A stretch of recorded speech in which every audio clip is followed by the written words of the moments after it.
4 ఇంచుల పిట్ట గోడల్లో ఈ విధంగా కాంక్రీట్ అనేది వేసుకోవడం వల్ల గోడలు అనేవి స్ట్రాంగ్ గా ఉంటాయి. అలాగే ఫ్యూచర్ లో మనకి క్రాకులు పగుళ్ళు రాకుండా కాపాడతాయి. హాయ్ ఫ్రెండ్స్, ఈ రోజు వీడియోలో స్లాబ్ పైన కట్టుకునే పిట్ట గోడకి ఎంత ఖర్చు అవుతుంది ప్రెజెంట్ ఈ 2024లో అనేది చూద్దాం. ఏమేం మెటీరియల్ అవసరం అవుతాయి, ఆ మెటీరియల్ యొక్క ధరలు అనేవి ఎలా ఉన్నాయి అనేది క్లారిటీగా అయితే చూద్దామండి.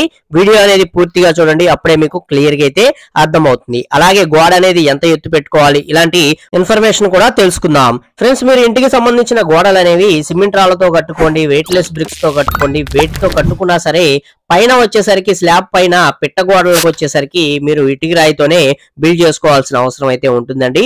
ఎందుకంటే ఇవి మనకి సైజ్ తక్కువలో వస్తాయి కాబట్టి, అందులోనూ మనం కట్టుకునే పిట్ట గోడలు అనేవి ఎల్లిళ్ల పైన అంటే స్లాబ్ లో నుంచి బయటికి వచ్చే ఎల్లిడి ఏదైతే ఉంటుందో ఈ ఎల్లిళ్ల పైన కడతాం కాబట్టి తక్కువ బరువు పడేటట్లు అలాగే ఎక్కువ కాలం లైఫ్ అనేది ఉండేటట్లు మనం కట్టుకోవాలని చూస్తాం కాబట్టి కంపల్సరీ ఈ ఇటుక రాళ్లతోనే మీరు బిల్డ్ చేసుకుంటారు. అయితే వీటి యొక్క హైట్ అనేది ఎంత పెట్టుకోవాలి?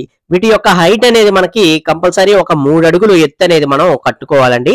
అంతకన్నా తక్కువ హైట్ అనేది కట్టుకున్నట్లయితే మీకు నడుం కింద దాకా వస్తుంది కాబట్టి ఎప్పుడైనా మీరు బిల్డింగ్స్ పైకి వెళ్ళినప్పుడు ఆ గోడలకు ఆనుకున్నప్పుడు అక్కడ కొంచెం స్లిప్ అయ్యి మీరు పడే ఛాన్స్ కూడా ఉంటుంది. అలాగే చిన్న పిల్లలు వీళ్ళు ఎవరైనా వచ్చినా సరే 3 అడుగుల కన్నా తక్కువ హైట్ లో ఉన్నట్లయితే ఆ గోడలు అనేవి పైకి ఎక్కి చూడటానికి వాళ్ళకి ఈజీగా అందుతాయి అనమాట. అదే 3 అడుగుల హైట్ అనేది పెట్టుకుంటే పిల్లలు వాళ్ళు ఎక్కడానికి కొంచెం కష్టంగా ఉంటుంది. అలాగే పర్ఫెక్ట్ హైట్ తోటి మనకి ఈ పిట్ట గోడలు అనేవి సరిపోతాయి అనమాట. ఇకపోతే మనకి పైన కంపల్సరీ మీరు ఇక్కడ చూస్తున్నారు కదా, కాంక్రీట్ తోటి బెడ్ అనేది వేయడం జరిగిందండి.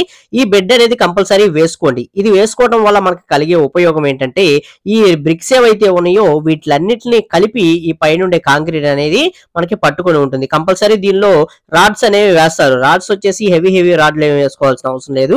జస్ట్ మనకి 6mm రాడ్స్ అనేవి ఉంటాయి. ఈ రాడ్ ని మనకి ఒక రాడ్ లేదా 2 రాడ్లు అనేవి ఈ పైన వేసే ఈ కాంక్రీట్ 4 అంగుళాల కాంక్రీట్ లో మనం కలిపి వేసుకున్నట్లయితే చాలా స్ట్రాంగ్ గా మీ గోడలు అనేవి పగుళ్ళు అనేవి రాకుండా చూసుకుంటానికి ఈ బెడ్ అనేది మీకు హెల్ప్ అవుతుంది. ఇక ఈ పిట్ట గోడలు అనేవి మనం కట్టుకుంటానికి ఎంత మెటీరియల్ పడుతుంది, ఎంత సైట్ ఏరియాలో ఎంతెంత మెటీరియల్ అనేది మనం యూజ్ చేసుకోవాల్సిన అవసరం అయితే ఉంటుంది అనేది ఒక్కసారి క్లారిటీగా అయితే చూద్దామండి. ఇప్పుడు మీరు చూస్తున్నారు కదా, ఈ సైట్ యొక్క ఏరియా వచ్చేసి మనకి 30 అడుగులు వెడల్పుతోటి 60 అడుగులు పొడవుతోటి ఉండే ఒక సైట్ ఏరియా. సపోజ్ మనకి ఒక 1800 స్క్వేర్ ఫీట్ ఏరియాలో ఈ పిట్టగోడ అనేది మీరు కట్టుకోవాలని చూస్తున్నట్లయితే ఇప్పుడు మెటీరియల్ ఎంత పడుతుంది అనేది ఈజీగా తెలుసుకుందాం. అలాగే వర్క్ చేసిన వారు వాళ్ళు ఎంత ఛార్జ్ చేస్తారు అనేది కూడా ఈ వీడియోలోనే తెలుసుకుందాం. ఇక ఇప్పుడు మీరు చూస్తున్నారు కదా, ఇది మొత్తం మనకి పిట్టగోడ అనేది కట్టారు, పైన కాంక్రీట్ బెడ్ కూడా మనకి వేయడం జరిగింది. ఈ విధంగా చేసుకోవడానికి ముందుగా మనకి రాళ్ళండి. ఈ రాళ్ళు వచ్చేసి టోటల్ గా మనకి పొడవలు 2 గోడలండి, అలాగే వెడల్పు అడ్డం వచ్చేసి ఒక గోడ వస్తుంది. మెటల్ పక్కనే ఒక చిన్న హాఫ్ గోడని కన్స్ట్రక్షన్ అనేది చేయడం జరిగింది. వీటిని మొత్తానికి కలుపుకొని రాళ్ళు వచ్చేసి సుమారుగా 990 ఇటుకల దాకా ఇక్కడ మనకి ఖర్చు అనేది అవుతాయి అనమాట. 990 ఇటుకలు అంటే సుమారుగా వచ్చేసి ఒక ఇటుకరాయి ధర వచ్చేసి 11 రూపాయల చొప్పున అయితే మనకి తీసుకోవడం జరుగుతుంది. కాబట్టి 990 బ్రిక్స్ కి టోటల్ గా 10,890 రూపాయల దాకా మీకు ఖర్చు అనేది అవటం జరుగుతుందండి. ఈ బ్రిక్స్ అని మనకి 2 పొడవులు ఒక అడ్డం అలాగే మెట్లు పక్కన వేసుకునే చిన్న వాల్ కి అలాగే దీనికి ఫ్రంట్ సైడ్ మనకి వెలివేషన్ డిజైన్ అనేది వస్తుంది. ఈ వెలివేషన్ కి సంబంధించింది నేను సపరేట్ గా మరొక వీడియోలో మీకు తెలియజేస్తాను. ఎందుకంటే ఆ ఎదురు గోడలో మనకి గోడ అనేది కట్టరు. అక్కడ మనకి వెలివేషన్ కి సంబంధించిన గ్లాస్ డిజైన్స్ కానీ అలాగే రైలింగ్ పెట్టుకుంటే రైలింగ్ డిజైన్స్ కానీ ఇలాంటివి వస్తాయి కాబట్టి అక్కడ మనకి ఇటుకరా యూసేజ్ అనేది అంతగా ఉండదు. కాబట్టి నేను ఆ ఫ్రంట్ కి సంబంధించి చెప్పట్లేదు. మిగతా రిమైనింగ్ వర్క్ ఏదైతే ఉందో పెట్టగోడలు కట్టి మొత్తం మనకి వీటికి సంబంధించిన ఇన్ఫర్మేషన్ నేను మీకు ఇక్కడ షేర్ చేస్తున్నాను. ఓకే, రాళ్ళకు వచ్చేసి 10,890 రూపాయల దాకా ఖర్చు అనేది అవుతుంది. ఫ్రెండ్స్, ఈ రాళ్ళ యొక్క ప్రైస్ అనేది మీ ఏరియాలో ఉండే రాళ్లను బట్టి మీకు కాస్ట్ అనేది డిపెండ్ అయి ఉంటుంది. నేను చెప్పిన ఈ 11 రూపాయల బ్రిక్స్ అనేవి మీ ఏరియాలో దొరకకపోవచ్చు. కొన్ని చోట్ల మనకి 7 రూపాయలు 8 రూపాయలు అలాగే 9 రూపాయలు 10 రూపాయలు ఈ విధంగా కూడా మనకి బ్రిక్స్ యొక్క ధరలు అనేవి ఉంటాయండి.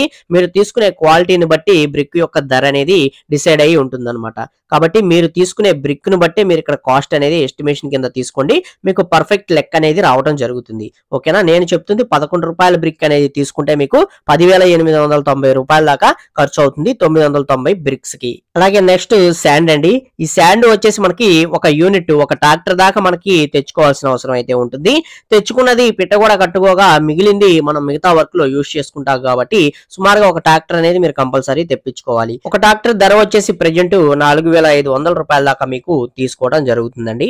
అలాగే ఇక మనకు వచ్చి సిమెంట్ బ్యాగ్స్ అండి. సిమెంట్ బ్యాగ్స్ వచ్చేసి టోటల్ గా ఈ పిట్టగోడలు వీటిలన్నిటికీ కన్స్ట్రక్షన్ అనేది చేసుకుంటానికి 6 నుండి 7 సిమెంట్ బ్యాగుల దాకా మనకి ఇక్కడ అవసరం అయ్యే ఛాన్స్ అయితే ఉంటుందండి. మనం పైన కాంక్రీట్ ఇలాంటివి కూడా వేసుకోవాలి కాబట్టి అదనం ఇంకో బస్తానే మీకు పట్టే ఛాన్స్ అయితే ఉంటుంది. ఇప్పుడు టోటల్ గా 7 సిమెంట్ బ్యాగ్స్ కి మనం చూసుకుందాం. అది ఒక సిమెంట్ బ్యాగ్ 400 రూపాయల చొప్పున అనేది ప్రెజెంట్ మనకి తీసుకోవడం జరుగుతుంది కాబట్టి 2,800 రూపాయల దాకా మీకు ఇక్కడ సిమెంట్ కి అయితే ఖర్చు అనేది అవటం జరుగుతుంది. ఫ్రెండ్స్ ఇక్కడ సిమెంట్ కూడా మీరు తీసుకునే బ్రాండ్ ను బట్టి మనకి డిసైడ్ అయ్యే ఉంటుంది అనమాట. మీరు తక్కువ కాస్ట్ లో తీసుకుంటే ఇంకొంచెం ధర అనేది తగ్గటమే జరుగుతుంది. కాబట్టి మీరు తీసుకునే బ్రాండ్ కూడా ఇక్కడ ఇంపార్టెంట్ పాయింట్. మీరు తీసుకునే దాన్ని బట్టే ఇక్కడ బడ్జెట్ అనేది మనకి ఫైనల్ గా రావడం జరుగుతుంది. ఓకేనా, ఇప్పుడు సిమెంట్ కూడా మనం చెప్పుకున్నాం కాబట్టి నెక్స్ట్ వచ్చేసి కాంక్రీట్ అండి. ఈ పైన వేయడానికి ఈ కాంక్రీట్ కి 20 mm కాంక్రీట్ అనేది యూస్ చేసుకుంటాం. ఈ కాంక్రీట్ గాను ఒక 1000 రూపాయలు అనేది మీకు ఖర్చు అనేది అవుతుంది. అలాగే ఈ కాంక్రీట్ లోకి మనకి ఇక్కడ చూస్తున్నారుగా 6 mm రాడ్స్ అనేవి, ఈ రాడ్స్ అయితే యూస్ చేస్తాం. ఈ రాడ్స్ కి వచ్చేసి టోటల్ గా 660 రూపాయల దాకా మీకు ఖర్చు అనేది అవుతుంది. మనం సింగిల్ రాడ్ అనేది యూజ్ చేసుకుంటే 6 రాడ్లు అనేవి పడతాయి కాబట్టి 6 రాడ్లకి 660 అవుతుంది. మీరు డబుల్ రాడ్ అనేది యూజ్ చేసినట్లయితే ఇక్కడ 660కి మరొక 660 ప్లస్ చేసుకొని 1320 రూపాయల దాకా మీకు ఈ రాడ్లకి 6 mm బార్స్ కి అయితే మీకు ఖర్చు అనేది అవటం జరుగుతుంది. ఇక అలాగే ఇందులో రింగ్స్ అనేవి యూజ్ చేసుకుంటాం. వాటికి ఒక 500 రూపాయల దాకా పడతాయి దిమ్మల దగ్గర యూజ్ చేసుకునే రింగ్స్ కి. ఇక అలాగే మనకి నెక్స్ట్ వర్క్ చేసినందుకు వాళ్ళు ఎంత తీసుకుంటారు. ఈ వర్క్ చేయడానికి గాను ముందుగా మనకి మెటీరియల్ అంతా ముందు రోజే పైకి అయితే చేర్చుకోవాల్సిన అవసరం అయితే ఉంటుందండి. ఇలా మెటీరియల్ అనేది మనకి పైకి చేర్చడానికి గానీ అలాగే మేస్త్రులు ఇవన్నీ కూడా కట్టి మనకి ఇవ్వడానికి గానీ టోటల్ గా వారికి వచ్చేసి ఒక 5,000 రూపాయల దాకా ఖర్చు అనేది అవటం జరుగుతుంది. ఇప్పుడు మనకి టోటల్ మెటీరియల్ కి వర్క్ చేసినందుకు టోటల్ ఎంత బడ్జెట్ అవుతుందంటే 24,850 రూపాయల దాకా మీకు ఖర్చు అనేది అవడం జరుగుతుంది. అంటే ఇంచుమించుగా 25,000 రూపాయలు అనేది మీకు ఈ పిట్టగోళ్ళు అనేవి ప్రెజెంట్ 2024లో కట్టుకోవాలి అని చూస్తున్నట్లయితే మీకు ఖర్చు అనేది అవుతుంది. ఒక 30 అడుగులు వెడల్పు 60 అడుగులు పొడవుతోటి ఉండే ఒక హౌస్ కి. ఫ్రెండ్స్ ఇక్కడ నేను చెప్పిన ఈ బడ్జెట్ అనేది మీరు మీ ఏరియాలో దొరికే మెటీరియల్ ని బట్టి మీరు లెక్క అనేది వేసుకున్నట్లయితే మీకు అప్పుడు పర్ఫెక్ట్ బడ్జెట్ అనేది వస్తుంది. ఎందుకంటే అన్ని ఏరియాల్లో రేట్లు అనేవి ఒకే విధంగా ఉండవండి. కొన్ని ఏరియాలో రేట్లు అనేవి ఎక్కువ ఉంటాయి, కొన్ని ఏరియాలో రేట్లు అనేవి తక్కువ ఉంటాయి. కాబట్టి మీరు మీ ఏరియాని బట్టి రేట్లు అనేవి తీసుకొని లెక్క అనేది వేసుకున్నట్లయితే మీకు పర్ఫెక్ట్ బడ్జెట్ అనేది రావడం జరుగుతుంది. ఇక అలాగే మీకు ఈ పెట్టగోళ్ళకు సంబంధించి ఏమైనా డౌట్స్ అయితే ఉన్నట్లయితే కామెంట్ సెక్షన్ లో కామెంట్ చేయండి. నేను రిప్లై ద్వారా మీకు ఆన్సర్ అయితే ఇవ్వడానికి ట్రై చేస్తాను. సో ఈ వీడియోలోని ఇన్ఫర్మేషన్ అయితే ఇంతేనండి. హౌస్ కన్స్ట్రక్షన్ గురించి మన ఛానల్లో అన్ని రకాల వీడియోస్ అయితే ఉంటాయండి, ఒకసారి చెక్ చేయండి. మీరు మీ ఇల్లు కట్టుకోవటంలో మీకు ఎంతో కొంత యూజ్ అయ్యే ఛాన్స్ అయితే ఉంటుంది. సో సబ్స్క్రైబ్ చేసుకోండి, పక్కనే ఉండే బెల్ ఐకాన్ అనేది ఆల్ లో పెట్టుకోండి. మరొక ఇన్ఫర్మేటివ్ వీడియోతో అయితే కలుసుకుందాం. Okay, thank you for watching guys.